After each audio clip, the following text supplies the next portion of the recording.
Not all heroes wear capes. Some host podcasts.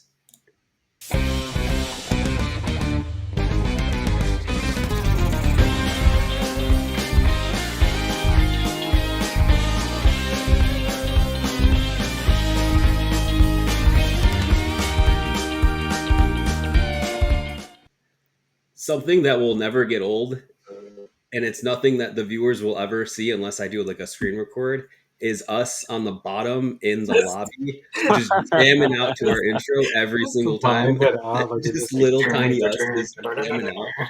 Everyone's doing their own little kind of this is what we do at the club, I suppose. You're like, Oh, no, I'm full on like. oh yeah, air drums and Bob. everything. I love it. Welcome, issue 68 to Words with Nerds. This week we got a adventure theme for you guys, and then a little box office surprise at the end. A little game we're gonna play. So yeah, wanted to start it out just by thanking everybody who tuned in last week, came back after the long hiatus, and popped in and paid us a visit. A lot of feedback. I don't know about you guys, but a lot of people shot me a text or saw me and was like, "Dude, good stuff. I liked it." So makes I don't have friends besides you guys, so yeah, I didn't really get a lot of feedback, but I felt like we did. I got some feedback. It's nice. Yeah. Yeah, no, I'm glad. I mean, I'm having fun. I'm glad people are enjoying it. So cool. I'm glad Victor got the blur removed from his background because I thought that Budweiser bucket was one of those like pump ketchup things, like Five Guys, you know? Yeah, I saw. Where you I just saw the taking shots of playback. ketchup. I would have really been like, "What's going on?" I looked at the background of when we filmed it, and I was just like, "Why did anyone say it? It just looks like It looks like my a camera's murder in having my- a stroke, just like that, and I'm in focus right now." I thought you were like, I don't know, like the big Heinz pump was behind you. Maybe you're filming in like the break room of a Culver's or something. No, it's just I took it off. I changed the settings. Like if you look in the background, it looks like I'm hosting a garage sale for just random bric-a-brac. Oh, we all just You do have disappeared. a lot of brick or brack. Like honestly, you've collected a lot of brick and brack over the years. Hilarious. Oh my god. All right, well, I'm gonna lock that layer, and oh my god, remember last week the raw and uncut? Now it's just audio. That. Yeah, Let's get us back here, guys. ASMR It was me. now. Do you hear my fingers tapping? Is that ASMR? There we go. Oh, We're still learning how to use this thing, but it's cool. So yeah, guys, we are talking about adventure movies this week. We're talking about new ones. We're talking about old ones. We're going to compare and get a little nostalgic as well. And at the end of this, we'll kind of see where everything stacks up. So, DJ, you are up first, sir, with your adventure pick of the week. We are talking about. I'll just let you take it away. Go ahead. Yeah, no doubt. I feel like a lot of people, when they hear about the adventure genre, they automatically will go to, and perfectly warranted, Indiana Jones. And he's the archetype, right? And our parents and we grew up with him, watching him on TV or VHS or what have you. So I feel like this movie that I chose was very in vein of that, while also kind of taking, at the time when it came out, the fun of like puzzles and heist and kind of throwing it into one movie. So this is going to be National Treasure, which was released in 2004, starring the incomparable Nicolas Cage. I feel like Nicolas Cage is just one of those hit or miss actors. You either love him or you just don't know what to do with him, like in your brain. Right. So Nicolas Cage at this point in 2004 done so many different movies. He's memeable at this point. He's very, very memeable before there are memes. Like, if there were gifts at the time, like any of his movies, I can't go through it. I'll go on a rant. But this movie was produced by Jared Bruckheimer. It was a funny story. The screenplay was written by a father, or not father, husband and wife couple that screenwrite together. They did the story for Bad Boys before this. No way. Yeah, they wrote the story only, so they weren't there for everything. And this is a like a Walt Disney movie, so it does feel a little, there are little moments that like don't make any sense. It kind of hits you right from the beginning. It's kind of force feeding or gently guiding the viewer to like all of the impossible things that are happening. So Nicholas Cage plays the main character, who's I guess named Benjamin Adams, which I always thought was like okay, or Benjamin Franklin Gates. Sorry, Adams. There would have been two Adams, right? But apparently he's from this family that has this deep and rich history within America. You know, like John Adams and stuff like that. Um, it, Magna Carta, Magna Carta. Yep. Magna Carta, a lot of rich history. Templar Knights, the Declaration of Independence, though, is like the main thing, right? So Yeah. um, the story goes is that Nicolas Cage and Sean Bean, who always dies in everything but supposedly doesn't die in this movie, um, they find a clue to this treasure, right? And the clue basically gives them there is a map on the back of the Declaration of Independence. It's important that you suspend your belief of like something like the attainable and like what can actually happen when you watch this movie. I don't want anybody to start thinking that like, oh man, like all of our ancient texts in history have like secret maps or star systems on them. Like, just don't do crazy shit like that. Yes, Victor. Fun fact, if you did anything of what they did to the Declaration of Independence in that movie, that paper is so fucking brittle, it'll Yes, turn to dust. it is.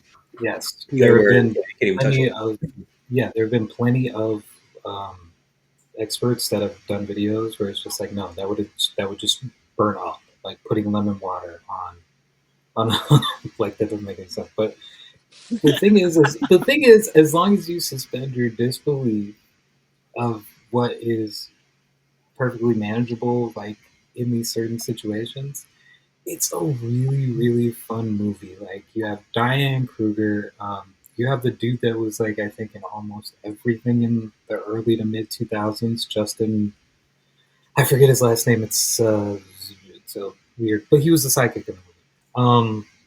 Yeah, he was in Um, The Hangover. yeah, What you got dog from The Hangover? yeah you got John Voight. Um, Ooh, Stu it was from The Hangover, the guy that yes. is on the roof. Yeah, Yeah, yeah, yeah. That is him. You're right. like he said, Stu. Oh my god.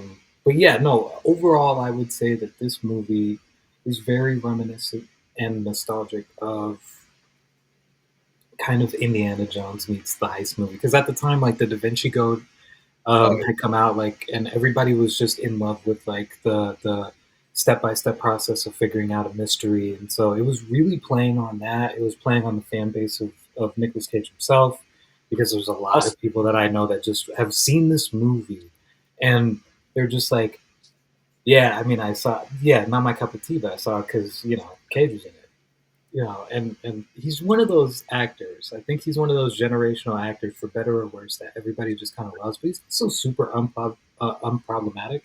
So he makes the movie very enjoyable. I think for me, he's kind of like the heart of that movie. If he didn't do that movie, it probably would have like went straight to DVD. I right. think because I without his kind of completely agree. energy that he brings, Yep. it kind of feels like it's just something that like this is going through the motions and like, but no. He kind of brings something out in like the chemistry of like the other actors, Diane Kruger, like I said, John Bean, this dude. Um, but yeah, I really liked it. I thought it was very funny. It wasn't too like it wasn't too on the nose of like kind of putting everything out there for the viewer, but it gives you enough that if you're not into heist movies or if you're not into history, that it very clearly kind of explains it for you and it makes it like kind of viewer easy. You know what I mean? Like Hmm. it doesn't treat its audience stupid. It just makes it easier for them to get the movie, so it's more enjoyable. Which I think is what Jerry Bruckheimer was pretty good at. He was a producer for Pirates of the Caribbean and them. So He had already worked on pretty big franchises already. I Another would say, adventure movie. I mean, right? I yeah, would consider it a Pirates of the Caribbean adventure. it is. I'd say it's an adventure. Like it's officially registered as a or put as an adventure slash heist movie, but I just really enjoyed it. I'm not going to get into the sequel because I haven't watched it in a minute, but I will say that this movie itself, if you want to watch an enjoyable movie, because you can watch it with your family, like you can watch it with, like Victor can watch it with his kids, and they'll enjoy it as much as he would. You know what I mean? Yeah, That's the appeal of like George is a these huge history movies. buff.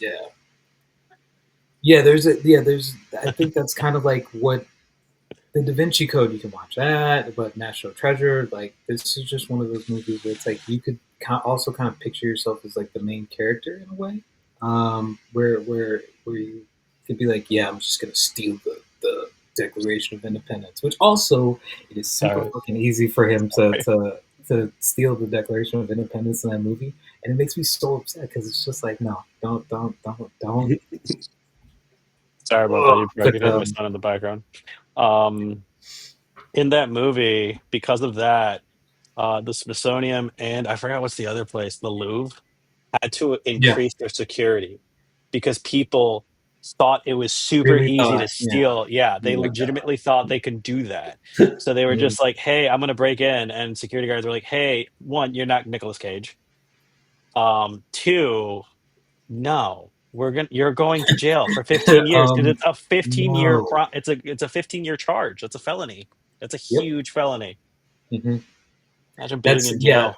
yeah. The high stakes are frequently Uh, mentioned throughout this movie in hilarious manners. Where it's just like they're definitely brushing off prison sentences, and I'm going to steal a Declaration of Independence, and I get what was it? The like lemon shit? Didn't they do yeah, like? the Didn't lemon they suit pour is just lemon on the so mic? Like, it's really like come on, like you what are you doing? But I no, I would definitely recommend this to anybody and everybody just because it's one of those. It's also one of those movies where it's not. It's a hit or miss for some people. Some people are just like, I couldn't really get into it. But like a majority of people that I know really, really love this movie. Like it's kind of gotten to some extent like a cult status, like with people. As far as like Nicolas Cage fans, I think, because they're I really think just like that Nicolas was kind Cage of like a fans alone resurgence. Yeah. are a cult. Like you, have you ever seen there's a that? Like, cult. There's a Nick Cage fan group that is all about anything he does. Is there? I'm willing to bet at least a couple bucks on it. dude, I you, would agree with you though. I think if anybody else besides Nicolas Cage or anybody like under him, C-list celebrities did this movie, it wouldn't have been as successful. The stakes are high in a very unique way where this is the Declaration of Independence they're trying to steal. It's not Indiana Jones where we're stealing ancient artifacts. It's not Right. um, which is still you like know, a we're not looking whole. for ancient ruins or a mummy or stuff like that, right? Where this is a national treasure, as the title says, right? Where this says there's high security. It's a government kind of it's government secure. So I think the stakes and Nick Cage kind of tie everything together and just make this movie Yeah. really good. Didn't hmm they go to George Washington's house in that movie? Like at some point, I'm not nuts, right? Like I that was They like think went a, to a they a lot of there, did. yeah. They went to a lot of memorable spots in the movie, and I just think it's definitely a fun movie to watch. So I would definitely just recommend yeah. checking out at least once in your life if you haven't already watched it because it What did was that? come out 21 years ago. Shut the fuck up. A whole ass person that can drink years ago, which I find also. Sorry, quick. I'm gonna end it after this, my segment, anyways. But also, quick shout outs to my man's, my cousin Joey. Happy birthday! It's your birthday today, as we were recording. I love you very much, brother. And yeah, I know for a fact he likes National Treasure. So, like, well, he likes Nick Cage. Snake Eyes is He's part of the one of cult. those movies. He's Yeah, part of yeah, the Nick he's part Cage of the cult. cult. I He's part bet of he the is. He's got a Nick Cage T-shirt yeah. somewhere in his closet. I'm sure. Also, Also, the unsung star in National Treasure is in fact Nicolas Cage's forehead. I think it's a whole nother level. You know, I love in that movie that he just lets that eagle, that widow's peak soar, bro. Like that is just so. So yeah. Can't unsee this now. I'm just like, holy crap, yeah, that was prevalent in that fucking movie. It was. Nobody understands, but those movie posters has like his side view, and I'm just like that hairline's Take just another all peek. back here. Take another peek. Check that out. Can I zoom in? Is that a thing? That's a whole lot of head. That's a whole lot of fucking head, dude. A My lot Watch of that man, movie forehead. my man again. doesn't salute here, he salutes here. That's right. The Wow. sequel, it gets worse. But yeah, so That's why they that's didn't No, do a solid third my pick. one. pick. That's why they National didn't do a third Treasure, Solid one. pick. my pick. Absolutely. Yeah, so I mean, solid pick, obviously, right? Said Thanks, it man. a few times. I don't know why I keep saying it. Probably because I Is a solid pick. try to You should probably segue into watch the it next sometime, buddy. segment smoothly, and I'm just not. So it's a good pick from the 2000s era. A lot of inspiration from other classic adventure films such as Indiana Jones and others. And then we kind of dive into the newer era of adventure movies where there hasn't been a whole lot. It's not really something we see as often as we did in the 80s, I would say, and then the 90s, and it kind of started dying down. But this movie came out recently and possibly not could spike another adventure film outbreak, we'll call it, Mm-hmm. Wow. and just kind of open the door for that genre to come back and kind of revitalize the movie industry. So my pick, well, I don't know if I'm going to say that, spoilers, but my what I'm talking about this week is called Fountain of Youth, right? So this is a brand new movie with John Krasinski and Natalie Portman. It's on Apple TV as well. Um, Apple TV comes with a premium price too. It's one of those pricier subscription services. I don't know. It's like $15 a month to have Apple TV, which I don't know. Maybe that's normal, but a lot of good stuff. Now, I guess so. Yeah, I think they've just kind of always been there, and people now the other streaming services are uh, just as much, which is Mm. so fun. Um, but yeah, Fountain of Youth. Fountain of Youth is a movie with John Krasinski and Natalie Portman. I had high hopes for this with these two in it. So it's a brand new adventure movie where brother and sister actually. I thought this was going to be like a romantic kind of relationship between them, but they're actually brother and sister.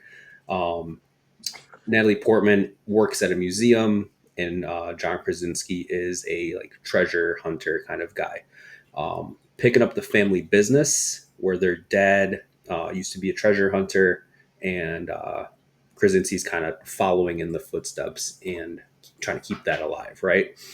Um, so on Krasinski's team, there's a guy. He's got cancer, and they've figured out, or there's a rumor rather, that the Fountain of Youth cures all.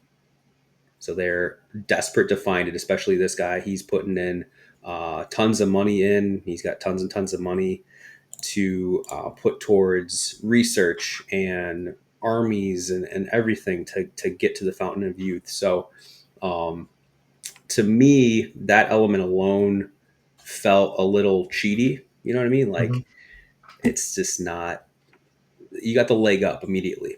We want to see an adventure film, at least in my opinion, right? We want to see kind of like an underdog going for uh, going for gold, quite literally. It's always the underdogs in these adventure or like heist films. You know, Ocean's 11 or Indiana Jones, like we frequently talk about.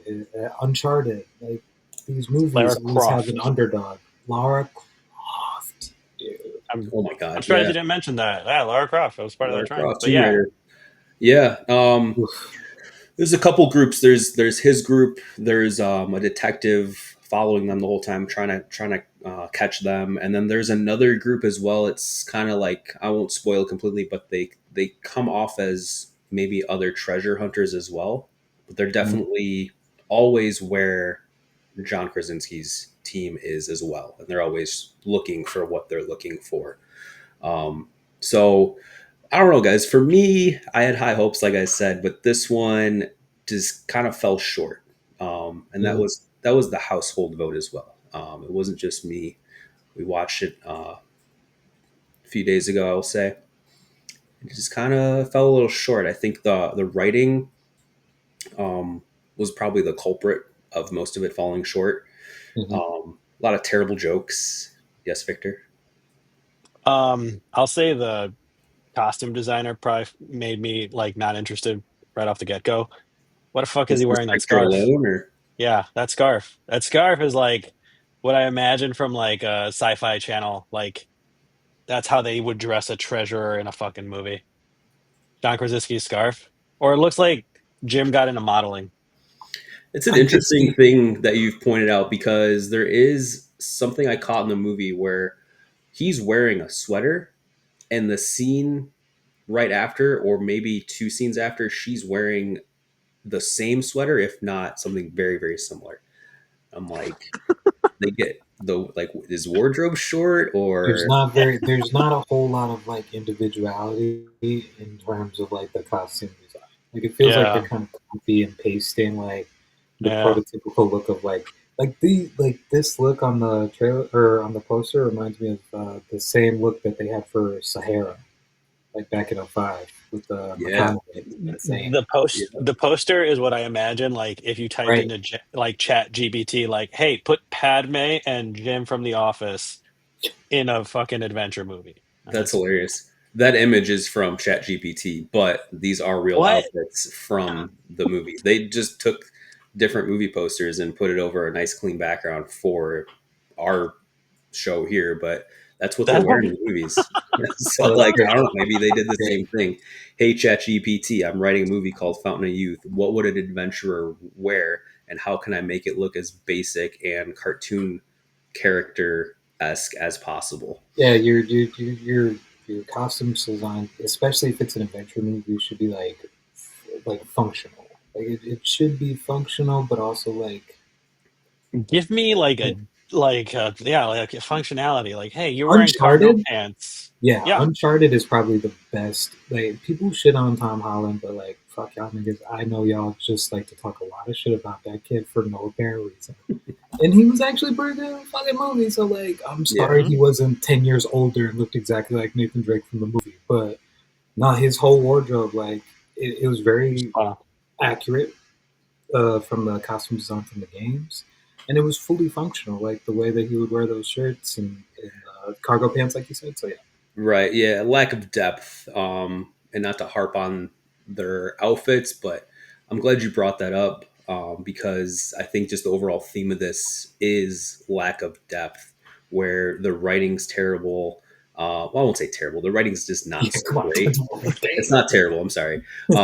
The writing isn't really like fucking awful. it's so simple and just like I don't know. It's like a college student going to film wrote this movie where it's Yeah, in a film fest, it's gonna kill. But on Apple TV with Ted Lasso and other options, you're not gonna want to pick this out of instead of that. So right. um, Severance. Yeah, it Yeah, honestly, the writing made me second guess how good of an actor John Krasinski and Natalie Portman are. Like they're it's so forced and disingenuous their lines coming out where I had a moment where I was like, man, am I just now discovering that Natalie Portman is not a good actress? And I was like, so it's there's no yeah. way So that's true. I you're had right. to like You're go only back. as good as your writer.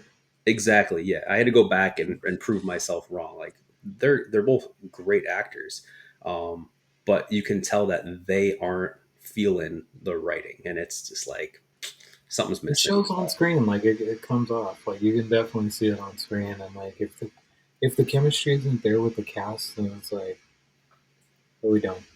I'm curious to see it. I'll be honest. I'll Especially check if it they're out. the heart of the movie, like the Mhm. Fountain of Youth. Like these are your titular like characters that are trying to find this. But like you'd think they'd be more close or whatever, even though the characters are estranged, like apparently in the movie. But it's just, Yeah, it's strange. There's not a lot of chemistry between them as well. And then Good, they're brother and sister. yeah, well, even as you know what I mean, like even as like siblings, they should feel like a sibling. Like Fair yeah, there enough. it's just like very actors. like someone wrote this and they're an only child. They don't know banter between siblings. Like that Or is of exactly course. what it's like. It's like you've never had a sibling in it. You've never argued with your brother or sister before, and then you wrote a script where there's brothers and sisters arguing, and that's exactly Yeah. what it felt like.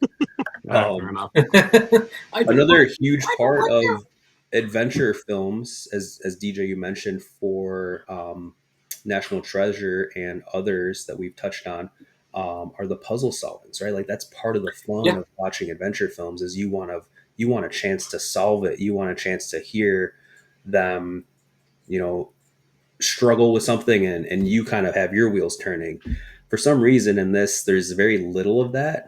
there's I no won't say that stakes they've for it. Yeah, completely overlooked it, in a whole, but they seem to have endless knowledge and they're very quick to solve stuff like on the spot. And it just kind of takes away the adventure part of the adventure movie. the high stakes, like the kind of Yeah. Yeah, like when they take no, no, no, go ahead.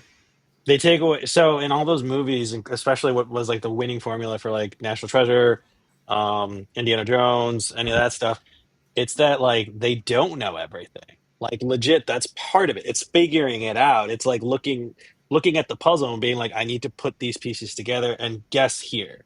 But if you know all where all the pieces go, you're right. It's kind of like, oh, it's just a freaking nerd. Okay, guess that didn't take any time to solve. I get it.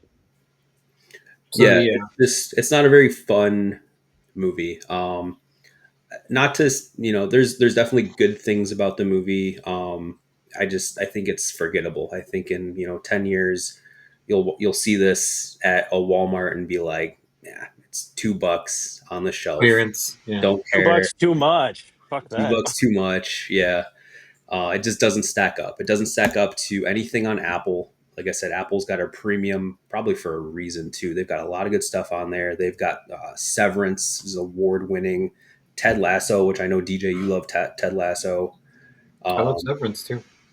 and then Servant's one of mine as well. It's a great horror series on Apple. So doesn't stack up on Apple, in my opinion. Doesn't stack up in adventure against Indiana Jones, The Mummy, National Treasure, and I would even classify Jurassic Park as kind of like an adventure film. So Hmm. I'll leave it at Yeah. that. I do want to segue. I'm just looking at time, trying to keep these shorter episodes, if you guys don't mind. And with the Yeah. whole, adventure theme, we are going to plug seamlessly into Jurassic Park and more, but that's going to be from Victor talking about what's about to go down here in the movies, in the movie theater in June, Yes. in Yes. July. What month is it? It's July, It's a right? lie. Please take it away. No worries. Hi, friends. It's my turn to talk. This summer, this July in particular, we're going to see something that we haven't really seen since maybe the early 2000s, which is the return of the blockbuster summer event, which is we have three heavyweights fighting for the title of who is the highest opening weekend in July. Take it away, screen, if that's how it works here. There we go. Who's doing that? Wow.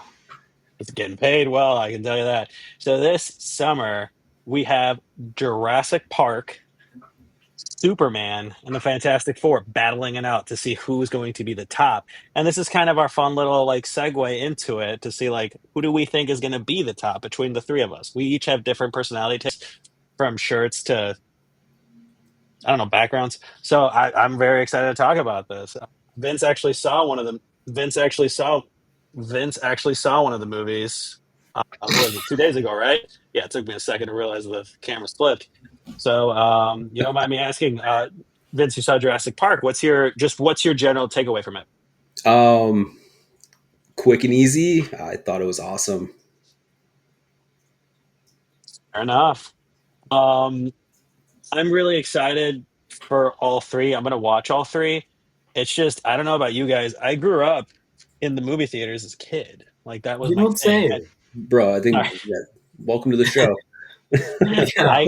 I grew up in the movie theaters like as a kid. So this is like the only movie that's missing from this summer, honestly, is like either Star Wars or Fast and the Furious. Those are the only franchises that aren't currently fighting for their top spot.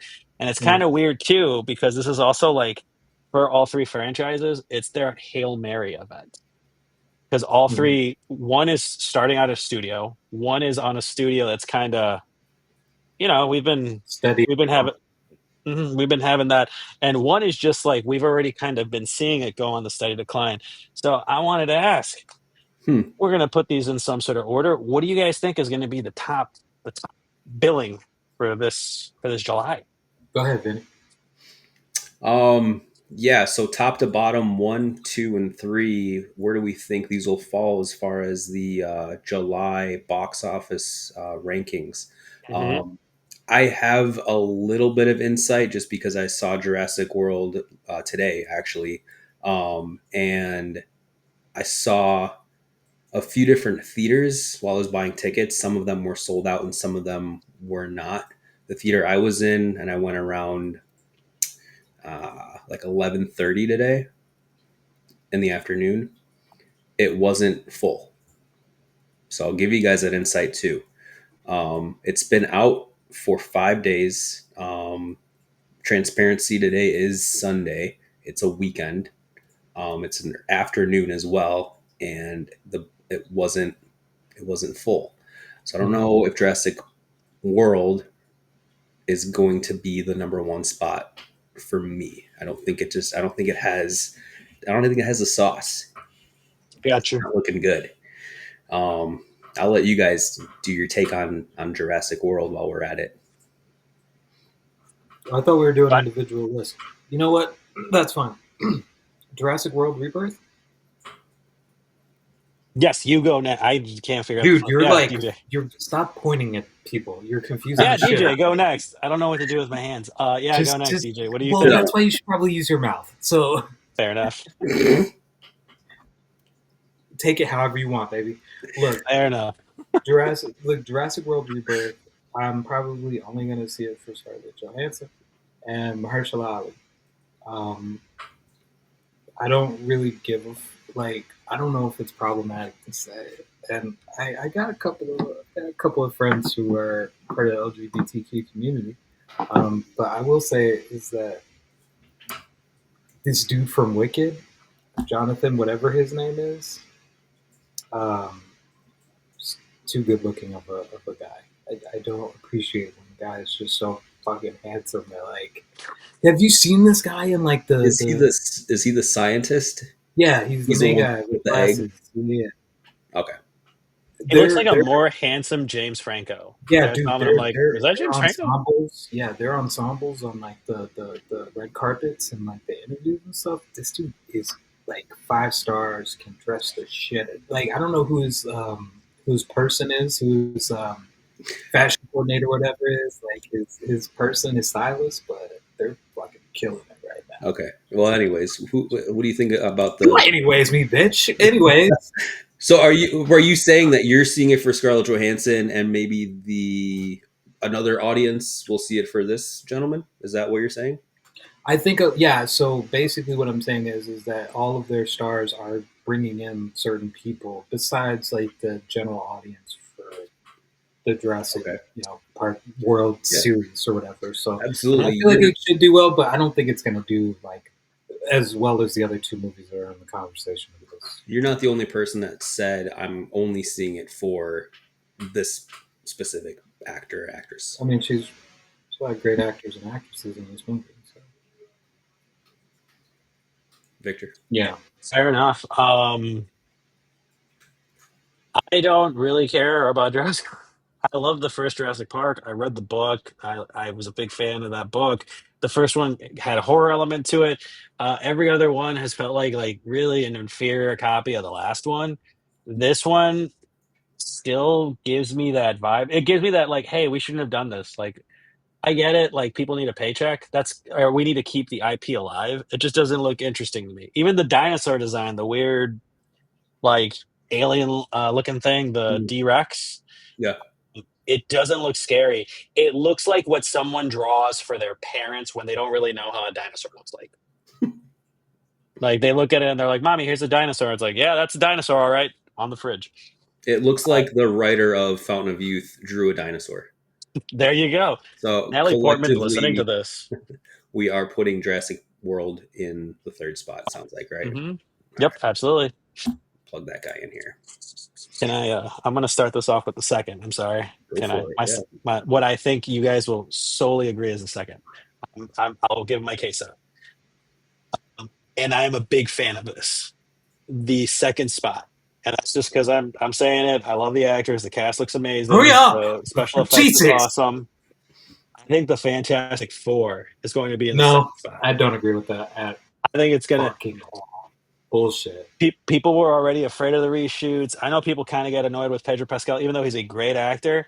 It's a great story, but we've seen this same story fail 3 times. So I think it's going to be good, but I think overall there's not that much excitement over it because people are afraid right now. It's the waning stage for Marvel. So that's my thing. I think it's going to be number 2. DJ, Okay. what's your opinion? Well, I also think it's going to be number 2. No, I think it's going to be number 1 because of fucking Joseph Quinn, um, Pedro Pascal. Those two names alone are going to bring a lot of people in. I feel like this is Pedro's year.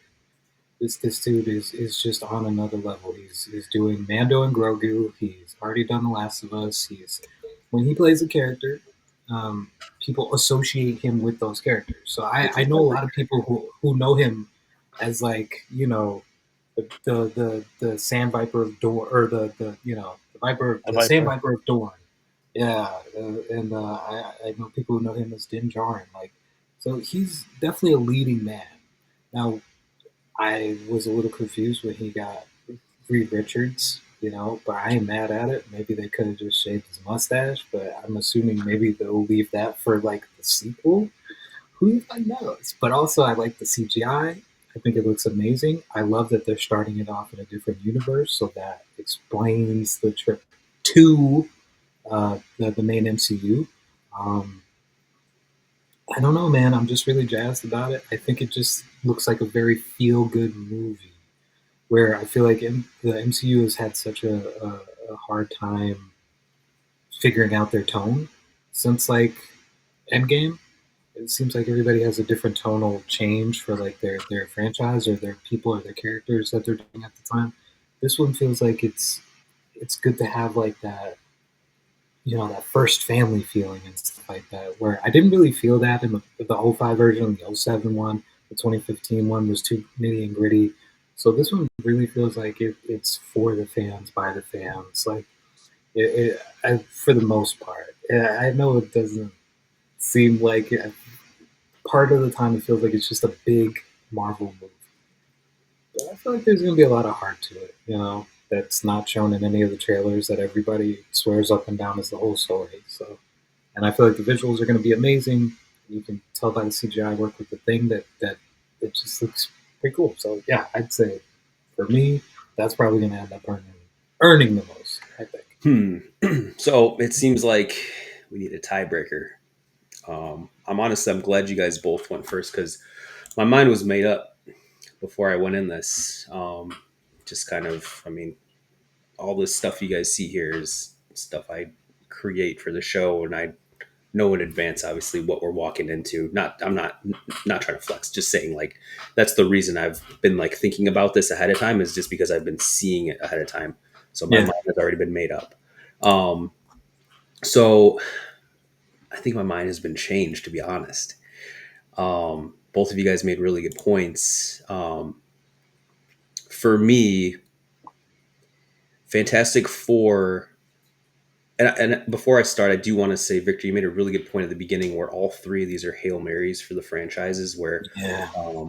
Jurassic World has a chance to literally restart a whole franchise again for a third time, which is crazy. You could have Fantastic gone with Four Rebirth. has Fantastic Four has a chance to redeem themselves after flop after flop after flop, and Superman has I a love those shot flops though. to really get to heights where DC has not gone yet. Because a lot of people are just waiting for that moment in DC to be like, all right, finally, we've had a few back to back movies that are really good. And is James Gunn going to be our guy for that? Or is he, I don't know, maybe not. Um, I think Pedro Pascal alone is going to bring Fantastic Four out of the second spot. I think overall, Superman will be a better movie. Um, but Yeah, yes, I have to say that I think Superman will be second to break the tie, and I'll officially plug that in here at number two. it's gonna be the better movie, but it's I not think gonna it'll be make the better movie, but it won't make more money because Marvel is it has more fans. It's been going on longer. I think we have more Marvel fans than Superman fans. Like Superman is very Yeah, specific. Marvel has been going on for a while. It's a whole universe at this point. Um, it's not Fox anymore either, so you can't compare it to the Mhm. other three movies because it's a yeah, whole different studio, I'm a little different fan nervous base. for Fantastic Four, So am I. which we'll plug here in the first spot for box office revenue in July. This is what we're deciding on, right? So we're not talking about quality. We're not talking about our favorites or any of the Just money, cold hard variables. This cash. is strictly money based. Who's making the most money? And yeah, I have to break the tie here and put Superman in the two spot. And Fantastic Four walks away with the most money of the box office for July. What a wrong answer. No, I'm joking. What a Put it in wrong the answer. comments, Victor. Comment that. Yeah. It's What? really, you know what? Superman has the potential to just like set up the rest of that universe so well. They're Yeah, going to introduce so many characters in it, like Mister Terrific and Hawkwoman and obviously Guy Gardner. Like I feel like that's really cool, and it, that can branch off to different franchise. So it really is like a tentpole movie. And yeah. we are so I love this. This is so fun. But we're uh, double our time limit, which is 42 minutes right now. Yeah, sorry guys. No, Going not at long. all. I love this. I love that the conversation has been so fluid and easy. I hope everybody watching is enjoying as well. For time's sake, and maybe we can do a box office showdown as just an episode down the Oh road yeah, no, for because I could sure. see Yeah, this We'll be taking back after like a month. time. I'm like, yeah, Absolutely. a great we're segment for coming that. back to this. We're Okay. coming back to this so I can show you how wrong you are. So I But we're can coming show back to you how much this movie's gonna kill. So I do want to wrap up on this segment real quick with just a quick question for both of you guys. Out of the three, which are you most excited to see? Victor. I'll be honest with you, Superman. I've since Christopher Reeves. I've been a Superman fan. James Gunn. I've heard it has the vibes of the Justice League Unlimited Superman animated show. People love it. I like it. So that's what I'm excited for. I'm not excited for Fantastic Four, but I'm Right. way more excited for Superman. Okay. Same with you, DJ. Um, no, I think I'm really excited for the Fantastic Four. I love the visuals. I love the futuristic meets, like the City of Tomorrow kind of Hmm. feel like that their universe has. I also can't wait to see like how they do Galactus. I want to see if like it's how are they doing it? Like how big is he going to be? Because he is like a Small planet Cloud. destroying. Oh Like yeah, he's massive. so, I want to see like how fucking dangerous this dude is going to be to where they have to eventually go to another universe. Like how crazy is Mhm. that? So I'm really excited about that and like the concept of family, Fast and Furious, and just to see it. But that doesn't mean that I'm any less excited to see Superman. I feel like the guy who's playing Superman now is as close to Christopher Reeves as like I've seen somebody get Mhm. since Smallville. I think. like he's got that look about him, you know. And when you see him as Clark, as opposed to Superman, there is a clear and distinct difference of those two. The mannerisms, the slouch, the baggy pant. Like he really does embody it, and it The just first looks like a time really I've beautiful movie.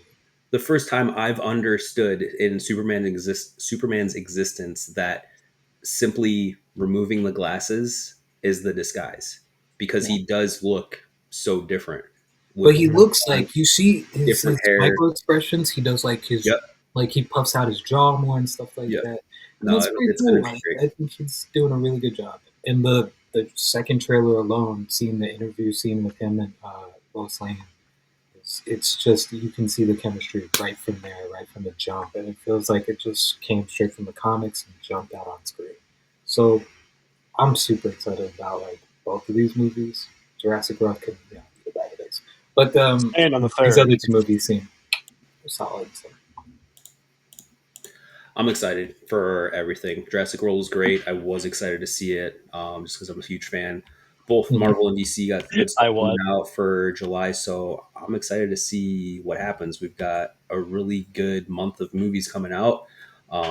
So I don't know. I mean, maybe we'll go back and talk about um, the whole topic in general again of the I'd three. like to. Maybe Yeah. we can Mhm. break it up into, we talk about one of them for an episode or whatever. Well, I don't know. You guys tell us, right? If you guys are Sure. watching, um, comment what you guys want to see us talk about. You guys want to see more Fantastic Four, more Superman, more Jurassic World. You want us to talk about other films, the You box want us to not office. talk at all? Like Yeah, we can do a whole episode of, I don't know, ASL? Yeah. Morse code is cool. I've been learning a lot actually. So yeah, um, it was a long one, but it was a good one. That's what she said. Um, so I'm gonna, with that, we'll take it out. Thanks for tuning in to issue 68. Y'all subscribe, hit the like button, share the video is the best way to help us out, and tell us what you thought. Hopefully, we talk Thank to you you. guys soon. Thank you Thank so you much guys. for listening. Thank you for clicking on the links. Bye, friends. See ya.